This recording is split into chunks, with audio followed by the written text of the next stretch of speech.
Job మానేసి వెళ్ళిపోతాను కానీ ఇలాంటి ఇష్టం లేదు ప్లీజ్. ఎలా ఉంటావు? జాబ్ మానేసి ఎలా ఉంటావు? నీకు ఎక్కడ వర్క్ దొరుకుతుంది? నువ్వు నన్ను కాదని చెప్పేసి నువ్వు బయటకు వెళ్ళిపోతే నీ పరిస్థితి వేరేలా ఉంటుంది తెలుసు. అది నీకు హ్యాపీగా నువ్వు ఉండొచ్చు, నన్ను హ్యాపీగా ఉంచితేనే కదా నీకు కూడా కొంచెం అలవాటు అయిపోతుంది. దానివల్ల నీకు ఇబ్బంది కూడా అనిపించదు. పెళ్ళి అయిపోయిన తర్వాత అందరికి చెప్పుకుంటావా ఏంటి? ప్రతి దానికి ఆలోచించదు, అంత డెప్త్లో ఆలోచించిన అవసరం లేదు. ఏమైపోయింది? అర్థం చేసుకోవడానికి ఏముంది ఇందులో? ప్లీజ్ వద్దు సార్ ప్లీజ్. ప్లీజ్ నేను కూడా ప్లీజ్ సార్ వద్దు సార్. అరే ఏం అవ్వదు, నువ్వు మాట చెప్తాను, కూర్చో కూర్చో. వద్దు సార్. పర్లేదు కూర్చో, ఏం భయపడకు. నేను నీకు ఫ్యూచర్లో ఏ అవసరం ఉన్నా నేను నిన్ను చూసుకుంటాను. అంటే ఇప్పుడు నా ప్రాబ్లం తెలుసు కాబట్టి, నా పరిస్థితి బాగాలేదు కాబట్టి ఇప్పుడు మీరు లొంగపరచుకోవాలనేసి. లొంగపరచుకోవటమే ఉంది, ప్రతి ఒక్కరికి ఉండే ఫీలింగ్సే కదా ఇవి. ప్లీజ్ అర్థం చేసుకోండి. ప్లీజ్ ప్లీజ్ నా బాధ కూడా అర్థం చేసుకో. ప్లీజ్ నీ చేతులు పట్టుకుని అడుగుతున్నాను, ప్లీజ్ అర్థం చేసుకో. దండ పెడతాను, వద్దు సార్ ప్లీజ్. ఎవరికి తెలియదు కదా, చెప్పుకోం కదా. ఎవరికి చెప్పినా చెప్పండి. మళ్ళీ నేను దయచేసి నన్ను ఇబ్బంది పెట్టకండి. నేను మళ్ళీ డిస్టర్బ్ చేయను, అడగను కూడా.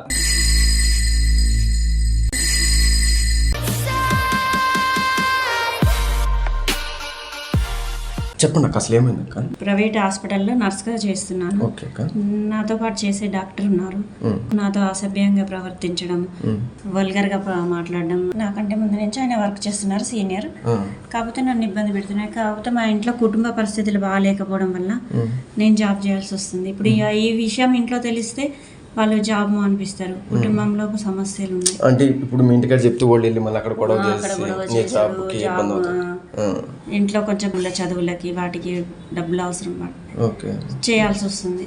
మా డాడీ డ్రింక్ చేస్తూ ఉంటాడు, తను కొంచెం బాగుండు. మొత్తం మీద ఇప్పుడు నీ జాబ్ వల్ల కుటుంబం అనేది గడుస్తుంది. కానీ తను అలా ప్రవర్తించడం వల్ల నాకు ఇబ్బందిగా ఉంది. ఇప్పుడు నీతో పాటు అంటే లేడీస్ ఎవరు వర్క్ చేయరు? నర్సులు చేస్తారు, కాకపోతే నాతోటే అలా. Okay okay. ఏమంటాడు అక్క? నీకు ఇష్టం అయితే చెప్పు, లేదంటే ఇబ్బంది అయితే పర్లేదు. అంటే ఏ విధంగా బిహేవ్ చేస్తున్నాడు? నాకు నువ్వు అంటే ఇష్టము, నాకు నువ్వు కావాలి. నువ్వు ఓపెన్ చెప్పొచ్చు కదా, నాకు ఎట్లా నచ్చవు. నేను చెప్పాను, నాకు ఇష్టం లేదంటే నీకు శాలరీ పెంచుతా, నీ కుటుంబ పరిస్థితులు బాగు చేస్తా, నీ లెవెల్ మార్చేస్తా అనేసి. అంటే ఉన్న పొజిషన్ నుంచి ఇంకో పొజిషన్ లోకి మారుస్తా అనేసి చెప్తాను. ఇప్పుడు ఎట్లా చేద్దామంటావు అక్క? మన దగ్గరకు వచ్చావు, తమ్ముడు ఈ విషయం బయటపడకుండా కొంచెం. అర్థమైంది అక్క, లేడీస్ ఇంత దూరం వచ్చి ఇట్లా చెప్తే నాకు అర్థమైంది. అంటే అంత గొడవ చేయాలనుకుంటే మీరు హాస్పిటల్ కాడికి మీ ఫ్యామిలీని తీసుకెళ్ళి ఉంటారు. నా దగ్గరకు వచ్చారంటే సీక్రెట్ గా చేద్దాం. నేను కూడా లేడీస్ ఒక ఫ్రెండ్ చెప్పడం వల్ల ఇట్లా పలానా అన్నున్నారు, వెళ్ళి చెప్పండి. తప్పకుండా చేద్దాం అక్క, తప్పకుండా చేస్తాను. కాకపోతే ఏ విధంగా చేయాలి? సో ఆయన పిలిపించేదన్నా వార్నింగ్ ఇచ్చి కౌన్సిలింగ్ ఇద్దామంటావా? అంటే ఇంకోసారి అలా బిహేవ్ చేయకుండా చేస్తే నేను కూడా ఉద్యోగంలో మీకు అక్కడే ఉంటారు కానీ వాడు నా జోలికి రాకుండా చేస్తే చాలు. ఓకే ఓకే, చేద్దాం అక్క ఖచ్చితంగా. వాడి నెంబర్ ఉంది కదా మీ దగ్గర? వాడు మీరు పిలిస్తే వస్తాడా? నాకు ఒకటి క్లారిటీ చెప్పండి. వస్తాడు, బయట వస్తాడు. సో వాడు డ్యూటీ అయితే ఇప్పుడు ఉందా లేదా? ఈరోజు లీవ్లో ఉన్నారు. సో నేనేమంటానంటే వాడికి ఒకసారి ఫోన్ చేసి సో క్యాజువల్గా మాట్లాడి వీలైతే నేను ఒక అడ్రస్ చెప్తాను, అక్కడికి రండి సార్, నాకైతే హాస్పిటల్లో భయము అది ఇది వాడికి తెలిస్తే బాగుండదు, నేను లేడీస్ కాబట్టి పరువు పోతుంది, సో మీరు ప్రతిరోజు నన్ను ఇబ్బంది పెడుతున్నారు, మీకేం కావాలో చెప్పండి నేను చేస్తాను అని ఈ లొకేషన్ మీట్ అప్పించండి. సో వాడు ఇక్కడికి వచ్చిన తర్వాత మనం కెమెరా పెట్టి రికార్డ్ చేసి వాడు ఇంకొకసారి నీ జోలికి రాకుండా ఫుల్ వార్నింగ్ ఇచ్చి పంపిస్తాను. సో ఇది మీకు ఇష్టమైతే ఒకసారి కాల్ చేసి మాట్లాడు, ఓకేనా?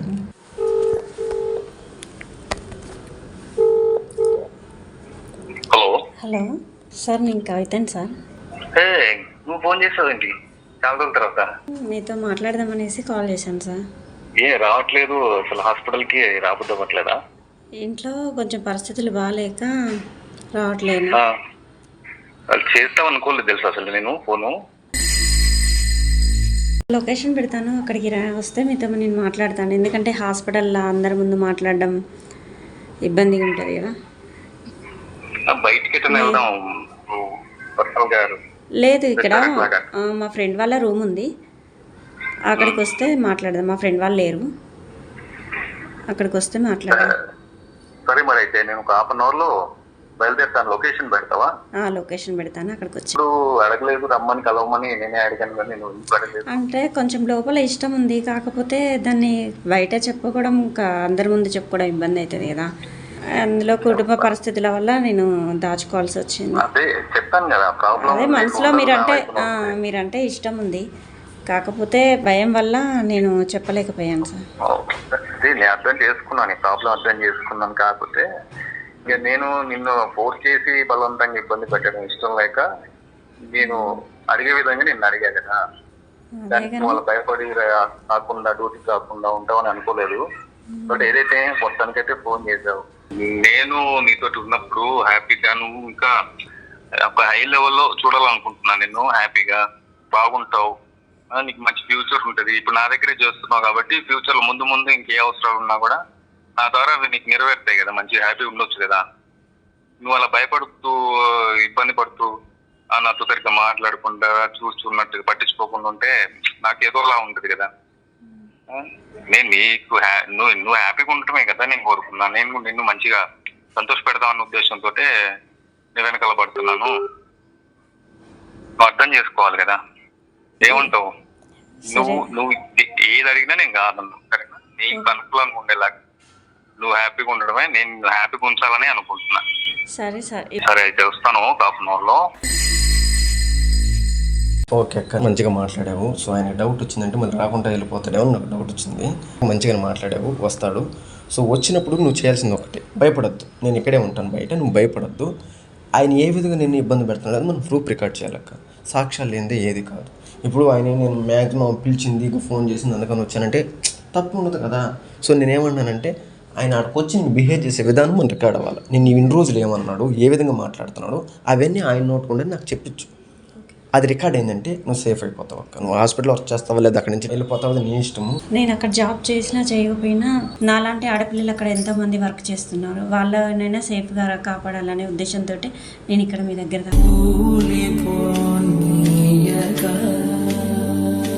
అంటే వాళ్ళ మీద కూడా ఇట్లా చూస్తున్నాడు అక్క. వాళ్ళని కూడా ఇలానే చేస్తాను. నీ మీద ఆధారపడదు అక్క. నా దగ్గరకు వచ్చావు, నువ్వు కేసు చేయాలని కంపల్సరీ నేను చేస్తా, సపోర్ట్ చేస్తా. ఇక్కడ 90% నువ్వే డీల్ చేయాలి. భయపడద్దు, నీకు నేను సపోర్ట్గా వెనకాల ఉంటాను. కానీ వాడికి ఏం మాట్లాడాడు, ఏమేం చేశాడు ఇన్ని రోజుల మీద వాడు నోటుకుంటా నాకు చెప్పించే బాధ్యత నీది. Okay okay. సో ఫ్రెండ్స్ వచ్చిన తర్వాత ఏమవుతుందని చూద్దాం. థ్యాంక్స్. సార్ కూర్చోండి. మా ఫ్రెండ్ వాళ్ళ రూమ్.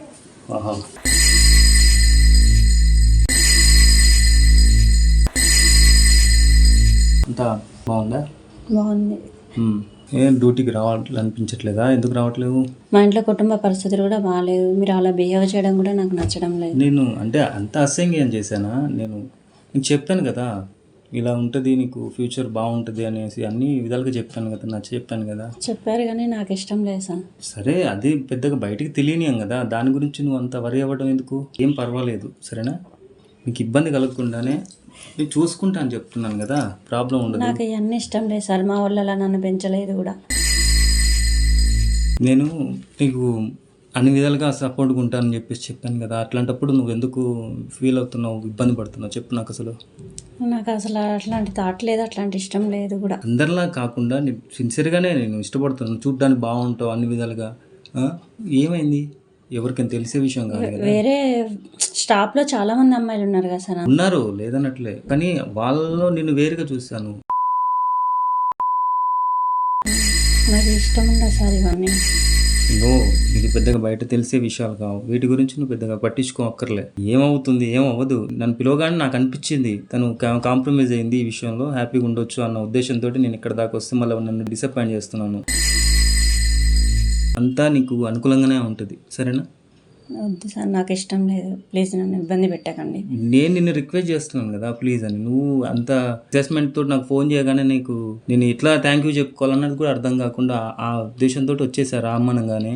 హాస్పిటల్లో మీరు అలా చేయబట్టుకోవడం అందరి ముందు నాకు అసభ్యంగా అనిపించింది. ఎవరైనా చూసినా పరువు పోతుంది.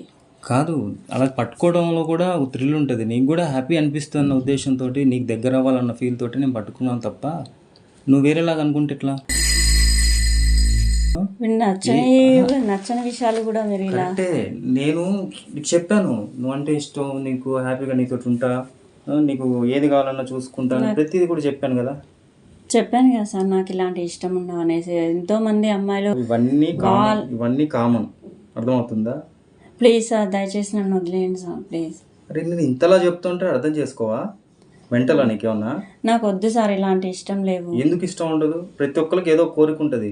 నేను అన్నాను కదా నీకు హ్యాపీగా ఉంచుతాను, నీకు నువ్వు అనుకున్న దానికంటే శాలరీ పెంచకపోయినా పర్లేదు, ఇదే దాంట్లో కంటిన్యూ అవుతా కానీ నన్ను ఇబ్బంది ఎలా మాత్రం చేస్తావు? పెట్ట. నీకు ఉద్యోగం ఉండదు. ఇప్పుడు నువ్వు దీనికి యాక్సెప్ట్ అవుతేనే కదా నువ్వు హ్యాపీగా ఉంటావు అందులో పని చేసుకుంటూ. లేకపోతే అందులో ఉద్యోగం మానేసి వేరే ఎక్కడన్నా. ఇదంతా కాదు కానీ కాంప్రమైజ్ అవ్వు. ఏమవ్వదు, హ్యాపీగా ఉండొచ్చు. వద్దు సార్ ప్లీజ్. ఏం అవ్వదని చెప్పనుగా. ఏం తక్కువ చేస్తానన్నా నీతోటి? సార్ అక్కడ హాస్పిటల్లో మిస్బిహేవ్ చేస్తున్నారు, అదే ఇక్కడ వచ్చి మాట్లాడదాం అనేసి నేను మా ఫ్రెండ్ని రిక్వెస్ట్ చేసి ఇక్కడికి వచ్చాను. కరెక్టే, నువ్వు అనుకున్నట్టుగా నేను వేరేలాగా ప్రవర్తించట్లేదు కదా నీతోటి, రిక్వెస్ట్గానే కదా అడిగేది. దానికి కూడా నువ్వు ఆలోచించకపోతే ఎలా? నాకు వద్దు సార్ ప్లీజ్, దయచేసి నన్ను అర్థం చేసుకున్నా. నాకు ఇలాంటి అసలు ఇష్టం ప్లీజ్ సార్. అదే ఏం అవ్వదు. వద్దు సార్ ప్లీజ్. పర్లేదు, వద్దు ప్లీజ్, దయచేసి మీకు దండం పెడతాను, నన్ను వదిలేయండి. అవసరం అయితే నేను ఇంకా శాలరీ పెంచుతాను. భయపడితే ఎలా చెప్పు, బతకగలుగుతారా సమాజంలో? నాకు ఇవి అసలు ఇష్టమే లేదు, కానీ మీకు నచ్చ చెప్తామనే ఉద్దేశంతో నేను ఇక్కడ దాకా వచ్చాను. కానీ చెప్పేది విను. నువ్వు అడగగానే నేను కాదని ఇక్కడ దాకా వచ్చినందుక ఇలా నన్ను బాధ పెడుతున్నావు. మేము నీకు నచ్చ చెప్తామని నేను ఇక్కడ దాకా మిమ్మల్ని తీసుకొచ్చాను. ఏం నచ్చి చెప్తావు? హాస్పిటల్ ఇట్లాంటి మిస్బిహేవ్ అట్లా చేయకుండా. నీ ప్రాబ్లం తెలిసింది కనుకే నేను నిన్ను అంటే ఇప్పుడు నా ప్రాబ్లం తెలుసు కాబట్టి, నా పరిస్థితి బాగాలేదు కాబట్టి ఇప్పుడు మీరు లొంగపరచుకోవాలనేసి. లొంగపరచుకోవటమే ఉంది, ప్రతి ఒక్కరికి ఉండే ఫీలింగ్సే కదా ఇవి. దానికి కూడా నువ్వు అలా ఆలోచిస్తే ఎలా? పెళ్ళైన తర్వాత నువ్వు అలాగే మీ వారిని దూరం పెడతావా? అది మా మమ్మీ డాడీ వాళ్ళు చూసిన సంబంధం కాబట్టి సరే, అట్లయినా కూడా తనతో హ్యాపీగా ఉంటావు కదా, తన్ని హ్యాపీగా ఉంచుతావు కదా. ఇది మన మధ్యనే ఉంటది రహస్యంగా. నేను చెప్పుకోను, నువ్వు చెప్పుకోకు. మేము మాట చెప్తాను, కూర్చో. వద్దు సార్. పర్లేదు కూర్చో, ఏం భయపడకు. నేను నీకు ఫ్యూచర్ లో ఏ అవసరం ఉన్నా నేను చూసుకుంటాను. ప్లీజ్ సార్, దూరం ఉంచాను నేను. Please sir. ఇంతకుముందు అలానే బిహేవ్ చేశారు, ఇప్పుడు కూడా అలానే బిహేవ్ చేస్తున్నారు. నేనేం మిస్బిహేవ్ చేయలేదు. ప్లీజ్ సార్ అర్థం చేసుకోండి నన్ను కూడా. ప్లీజ్ అర్థం చేసుకోండి నన్ను. ప్లీజ్ ప్లీజ్ నా బాధ కూడా అర్థం చేసుకో. ప్లీజ్ నీ చేతులు పట్టుకుని అడుగుతున్నాను, ప్లీజ్ అర్థం చేసుకో. దండం పెడతాను, వద్దు సార్ ప్లీజ్.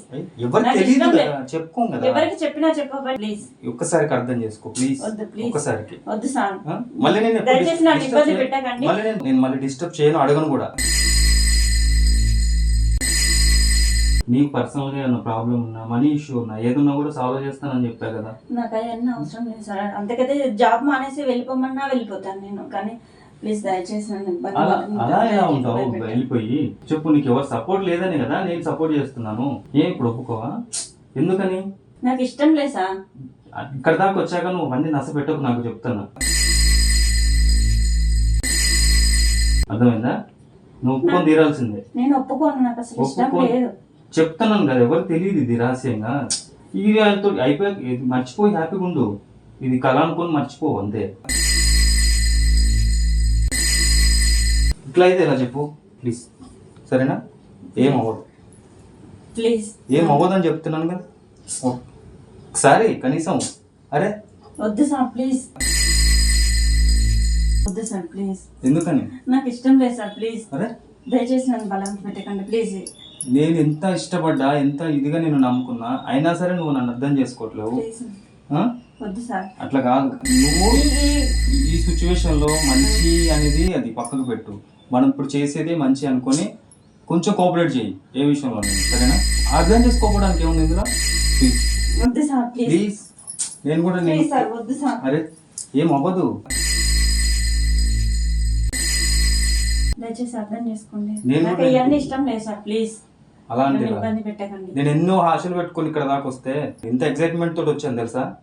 ఒప్పుకుందిలే, హ్యాపీగా ఉండొచ్చు, ఉన్న కాసేపు అయినా ప్రశాంతంగా. నాకు వేరే సోర్స్ లేవు, వేరే రకంగా నాకు శారీరక సుఖాన్ని ఇచ్చే వాళ్ళు కూడా ఎవరు చెప్పుకోలేను కూడా నేను. అట్లా అని చెప్పేసి నేను రిక్వెస్ట్ చేసుకొని బతిమాలుకొని నీకు అన్ని విధాలుగా చూసుకుంటా ఇచ్చేస్తా చేస్తా అన్నా కూడా నువ్వు పెద్దగా పట్టించుకోవట్లేవు. ఇప్పుడు హాస్పిటల్లో నీతో పాటుగా మిగతా వాళ్ళు కూడా స్టాఫ్ ఉన్నారు పనిచేసేవాళ్ళు, వాళ్ళని ఇష్టపడలేక కాదు. ఏంటంటే నీకు పర్సనల్గా నీ ప్రాబ్లం చెప్పుకున్నావు, నువ్వు అందంగా ఉంటావు, బాగుంటావు అనే కదా నేను ఫోర్స్ చేసేది. అలా అని చెప్పేసి నువ్వు నెతికెక్కిపోతే ఎలా? నాకు కూడా ప్రాబ్లం ఉండే కదా, నేను రిక్వెస్ట్ తోటి అడుగుతున్నాను. నేను కాకపోయినా వేరే ఉన్నారు కదా సార్, నన్ను వదిలేయండి సార్. నాకు నువ్వు అంటేనే ఇష్టం కావాలి. ఇంకో ఇది కరెక్ట్ కాదు చెప్తున్నా. ఇక్కడ దాకా రప్పించిన తర్వాత నన్ను సైకోగా నన్ను మెంటల్గా నన్ను డిస్టర్బ్ చేస్తున్నావు. అప్పుడు నువ్వు నేను సీరియస్ అయితే మాత్రం బాగోదు. సార్ నేను జాబ్ మానేసి వెళ్ళిపోతాను, కానీ ఇలాంటి ఇష్టం లేదు ప్లీజ్. ఎలా ఉంటావు? జాబ్ మానేసి ఎలా ఉంటావు? నీకు ఎక్కడ వర్క్ దొరుకుతుంది? నువ్వు నన్ను కాదని చెప్పేసి నువ్వు బయటకు వెళ్ళిపోతే నీ పరిస్థితి వేరేలా ఉంటుంది తెలుసు. అది నీకు ఏమైపోయింది? ఒక రోజు కదా హ్యాపీగా నువ్వు ఉండొచ్చు, నన్ను హ్యాపీగా ఉంచితేనే కదా నీకు కూడా కొంచెం అలవాటు అయిపోతుంది. దానివల్ల నీకు ఇబ్బంది కూడా అనిపించదు. పెళ్ళి అయిపోయిన తర్వాత అందరికి చెప్పుకుంటావా ఏంటి? ప్రతి దానికి ఆలోచించడం అంత డెప్త్లో ఆలోచించిన అవసరం లేదు. ఏమైపోయింది? ఫ్యూచర్లో మ్యారేజ్ అయినా కూడా నీకు ఇది బయటపడకుండా రహస్యంగానే ఉంటుంది. నేను ఎవరికి చెప్పుకోను, అలా అని చెప్పి నువ్వు కూడా ఎవరికి చెప్పుకో. ఎందుకంటే నీ పర్సనల్గా నువ్వు దాచుకో అంతవరకు. ఇది ఒక స్వీట్ మెమొరీ అనుకో. నాకు ఇష్టం లేదు సార్ ప్లీజ్. ఇష్టం లేకుండా ఎలా ఉంటారు? ఫీలింగ్స్ ఉంటాయి, ప్రతి ఒక్కరికి ఉంటాయి ఫీలింగ్స్. నాకు అలాంటి ఫీలింగ్స్ ఏం లేవు, నాకు అసలు ఇష్టం. ఇప్పుడు నేను చెప్పుకోలే, అలాగే నీకు కూడా ఉంటాయి. కాకపోతే నువ్వు ఆడపిల్ల కాబట్టి చెప్పుకోలేకపోతున్నావు. నాతో చెప్పు పర్లేదు. నాకు అలాంటి ఫీలింగ్స్ నీ problem solve నాకు చేస్తాను. నా గోల్ ఏంటంటే మా తమ్ముళ్ళ చదువులు. ఇదంతా వేస్ట్ టైం, మాటలతో నువ్వు టైం వేస్ట్ చేస్తున్నావు. ఏం అవ్వదని చెప్పాగా. అరే